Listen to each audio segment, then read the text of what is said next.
نبی کریم صلی اللہ علیہ وسلم نے ارشاد فرمایا،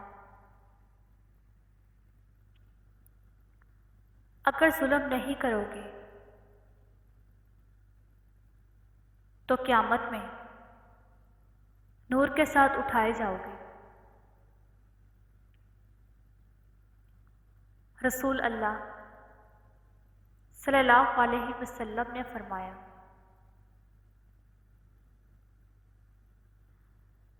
مومن کا جی کبھی بھی خیر کی باتیں سننے سے نہیں بھرتا یہاں تک کہ جنت اس کا ٹھکانہ نہ بن جائے۔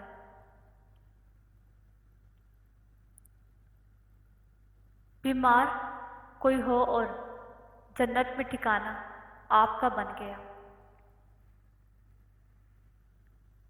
حضرت ابو ہریرہ رضی اللہ تعالیٰ عنہ سے مروی ہے کہ آپ صلی اللہ علیہ وسلم نے فرمایا، جو کسی بیمار کی عیادت کرتا ہے تو ایک منادی آواز دیتا ہے کہ تم خوش رہو، تمہارا چلنا خوشگوار ہو،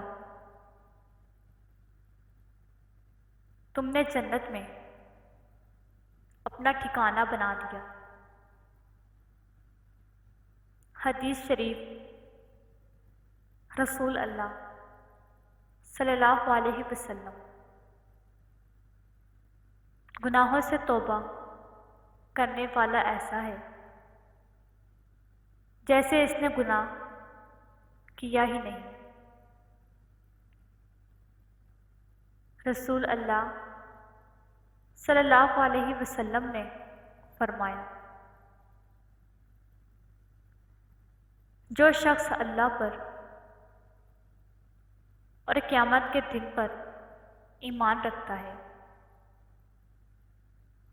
اسے چاہیے کہ اچھی بات کہے یا خاموش رہے۔